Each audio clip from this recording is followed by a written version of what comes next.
Question number ये वाला 5, भाई साहब पहले पढ़ लेते हैं, समझो इसमें बहुत टाइम जाने वाला है, कॉम्प्लिकेटेड है, but don't expect this question in examination, next to impossible ऐसा आना, बट क्वेश्चन है तो उसका जवाब भी आना चाहिए, कुछ ना कुछ जवाब तो होगा, राइट। फाइंड करते हैं।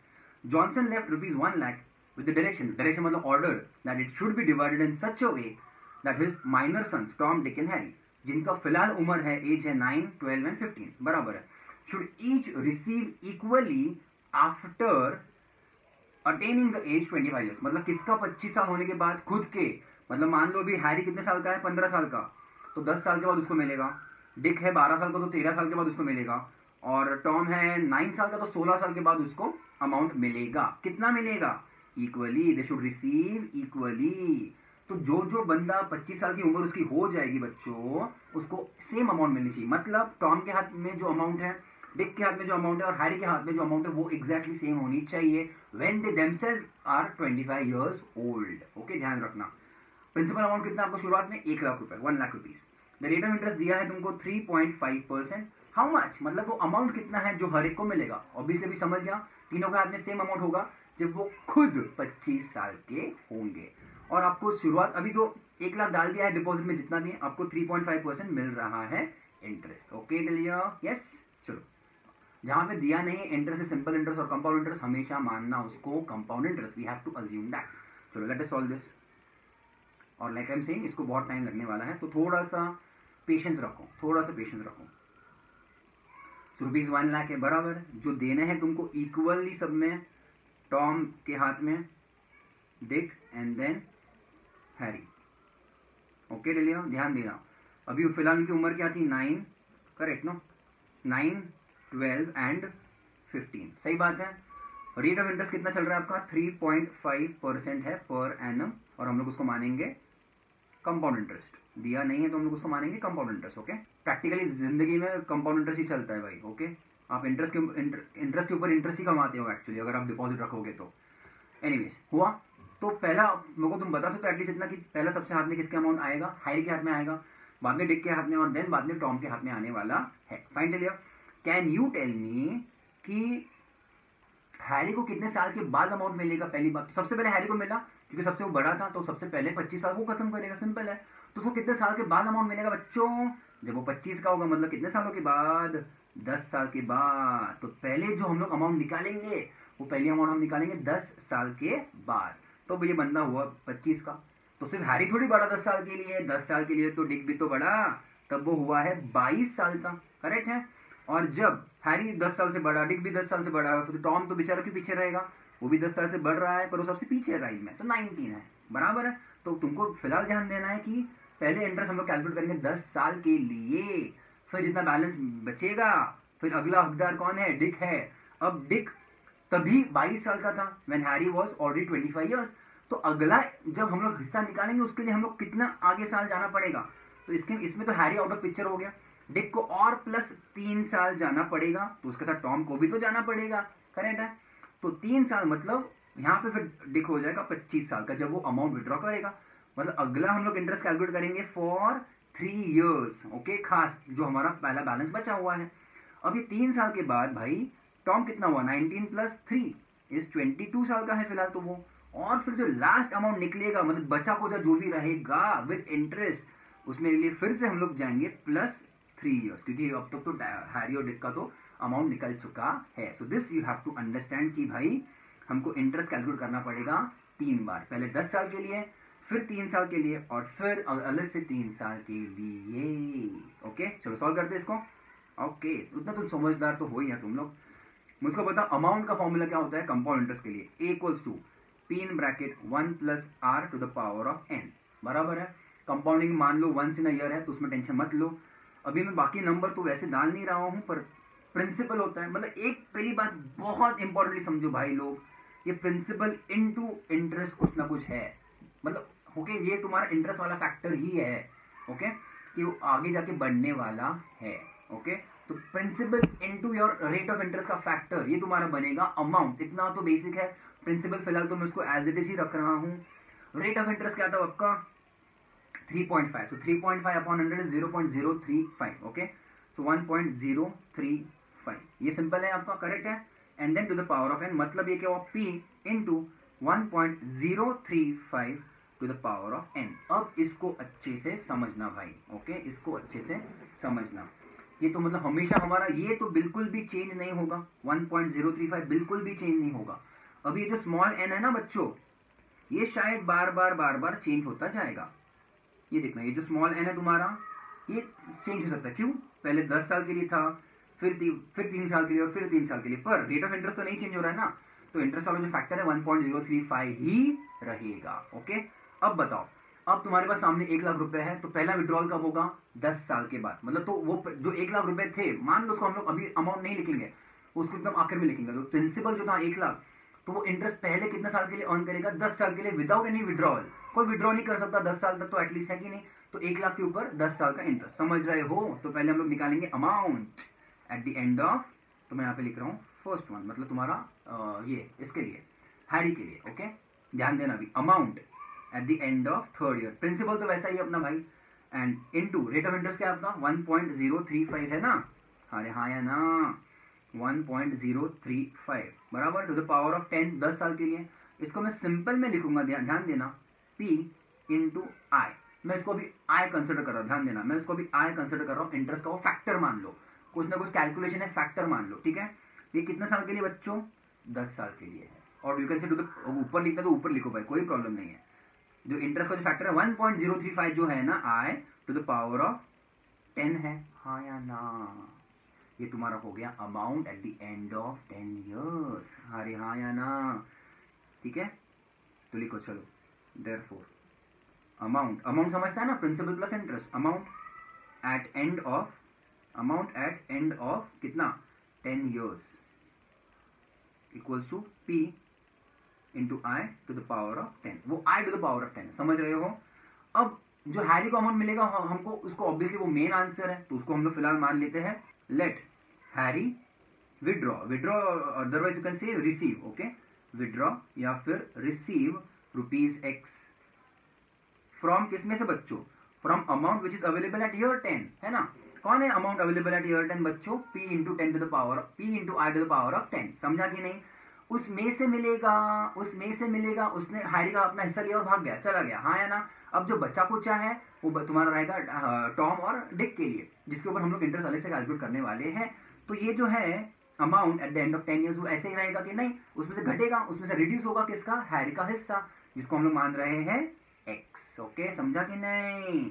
देयरफॉर राइट डाउन, देयरफॉर लिखो बैलेंस आफ्टर हैरीज का शेयर। ओके, हैरी का अपना जो अमाउंट मिलने के बाद बैलेंस कितना बच्चा बताओ? इसमें से x रिड्यूस होगा ना, is P into i to the power of 10 minus x। ये तुम्हारा बैलेंस है अभी 10 साल के बाद, उसका खुद का हिस्सा निकलने के बाद, समझा?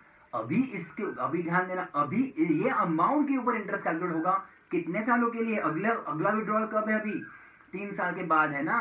तो अगले अभी ये अमाउंट के ऊपर जो था P into i to the power of 10 minus x, उसके ऊपर इंटरेस्ट हम लोग कैलकुलेट करेंगे फॉर 3 इयर्स अगले। ओके, अगले 3 इयर्स के लिए, समझ रहे हो? क्योंकि अगला हिस्सा डिक अभी तैयार हो जाएगा 25 सालों के लिए, वो he will be 25 years old. तो इसके ऊपर ध्यान देना बच्चों, इसके ऊपर अभी हमको कैलकुलेट करना है 3 साल के लिए इंटरेस्ट। ओके, देयरफॉर अब मैं यहाँ पे लिख रहा हूँ A3 अगले 3 साल के लिए। इसके ऊपर अब ये अपना प्रिंसिपल बन गया है, ये अपना प्रिंसिपल बन गया, जिसको हम इंटरेस्ट चार्ज करेंगे या फिर इंटरेस्ट निकालेंगे फॉर नेक्स्ट 3 इयर्स। तो फिर से याद है फॉर्मूला, अमाउंट का फॉर्मूला बच्चों, P in bracket 1 plus R to the power of n। अभी प्रिंसिपल कितना है अपना?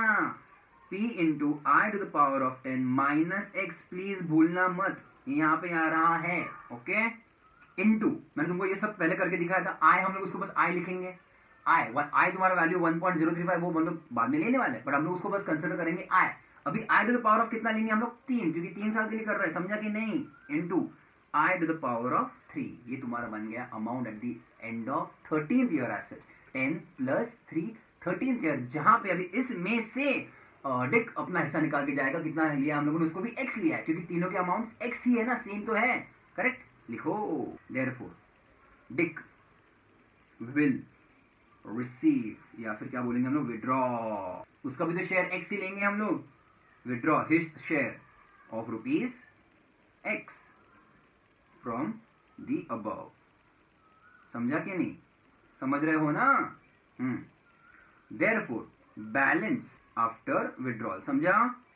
इक्वल्स मतलब इसमें से भी क्या हो जाएगा, x कम हो जाएगा ना, इज, चलो बताओ कितना है अपने पास, p into i to the power of 10 minus x तो हट गया, correct, into i to the power of 3 बराबर है, एंड देन माइनस x है, बराबर है बच्चों? Yes, clear?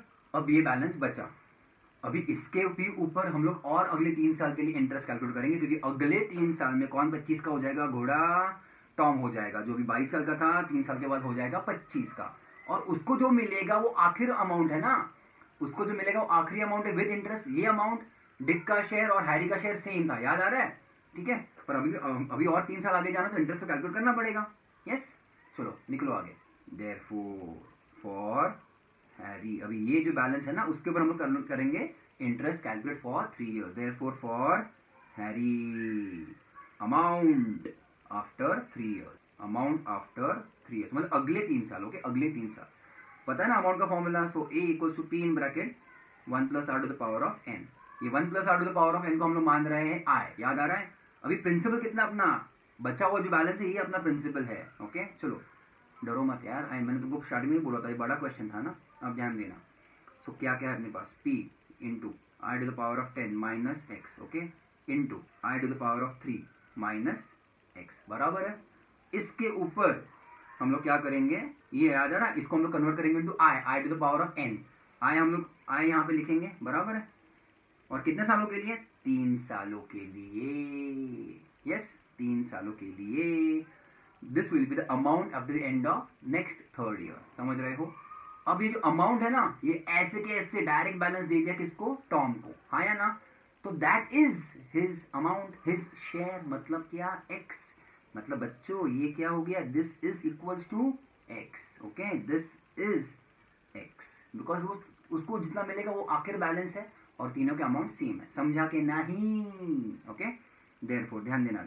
अभी मैं इसको तो एक्चुअली कर सकता था, मल्टीप्लाई कर सकता था, हाँ या ना? आई को तो मल्टीप्लाई कर सकता और बाद में फिर ये आई को इसमें भी मल्टीप्लाई कर सकता हूँ मैं, ठीक है। पहले तो मैं ये ब्रैकेट ओपन करूंगा, i to the power of 10 है और i also multiplied with i to the power of 3 है, वो ऐड हो सकता है, लॉ ऑफ इंडाइसिस है। तो यहाँ पे बच्चेगा क्या, ध्यान देना, p into i to the power of 13, किसको मैंने किया, i to the power of 3 into i to the power of 10 को ऐड हो जाएगा, बराबर है, माइनस, ध्यान देना, अभी i to the power of 3 multiply होगा x के साथ, so x into i to the power of 3, बराबर है, minus x as it is and then into i to the power of 3। इसको भी हम लोग एक्सपेंड करेंगे, ठीक है, समझ रहे हो कि नहीं? ओके, देयरफॉर अब ध्यान देना, अभी i3 सबके साथ मल्टीप्लाई होगा, हाँ या ना, तीनों के साथ। देयरफॉर अब ध्यान देना, p into i to the power of, अभी 13 प्लस 3 हो जाएगा 16, minus x into i to the power of 3 और प्लस 3 हो जाएगा तुम्हारा 6 i to the power of 6, और minus x into i to the power of 3। ये तुम्हारा ब्रैकेट एक्सपेंड होने के बाद, हाँ या ना, समझ रहा है सबको यहाँ तक? और हम लोगों ने क्या कहा, उसका वैल्यू क्या होगा, वो होगा x, okay. So this will be equal to x actually. समझा यहाँ तक सबको? ओके, चलो एक काम करो, फिर सभी x वालों के एक साइड पे लेके आ जाओ। देयरफॉर क्या बचेगा, p into i to the power of 16 equal to x plus x into i to the power of 6, बराबर, और plus x into i to the power of 3। Yes, चलिए, therefore p into i to the power of 16 equals to, अभी x को common ले लो, चलो x को common ले लो, सो इन ब्रैकेट क्या होगा, 1 खुद x अपना, plus i to the power of 6 और plus i to the power of 3, बराबर है यहाँ तक। अब हमको आखिर में बच्चों, अभी कुछ इक्वेशन तो आया था, आखिर में पूछा क्या था, x पूछा है ना, तो इसमें से क्या इक्वेशन बना, मतलब उसको नीचे लेके जाओ। So p into i to the power of 16 upon 1 plus i to the power of 6 plus i to the power of 3, बना अपना इक्वेशन कुछ। अब इसमें हम लोग नंबर डाल सकते हैं, तुमको अभी यहाँ तक अगर पेशेंस था, अब हम लोग इसमें अमाउंट्स नंबर्स डाल सकते हैं। तो x का अमाउंट क्या हो जाएगा, प्रिंसिपल कितना था अपना शुरुआत में, 1 लाख, करेक्ट, इंटू आई क्या था, 1.035 to the power of 16 upon 1 plus i, मतलब वही था 1.035 टू द पावर ऑफ 6 यहाँ पे, plus 1.035 to the power of 3 यहाँ पर। जैसे मैंने बोला ये क्वेश्चन आना इम्पॉसिबल है, आधा घंटा चला जाएगा भाई सॉल्व करते करते, पर क्वेश्चन है तो आंसर भी आना चाहिए, हमको तो आना चाहिए, है कि नहीं। चलो you solve this, if you solve this, इसके अमाउंट्स आते हैं तो मैं डायरेक्टली कर रहा हूँ 17339.604 इन द न्यूमरेटर, और टोटल डिनोमिनेटर है तुम्हारा 3.333797320133। ओके, ये तो आ जाएगा ना तुमको यार, ये तो सिंपल है कैलकुलेशन। तो उसके बाद इसका अमाउंट होता है 51,947.28 के आसपास। ओके, राउंडिंग ऑफ थोड़ा सा रहेगा इसमें। तुम्हारा ऑप्शन 50,000, 51, 994 नहीं, 52,000 भी नहीं, तो हम लोग लेंगे इसको डी, नन ऑफ दीज। समझा? था ना बड़ा क्वेश्चन, इंटरेस्टिंग क्वेश्चन।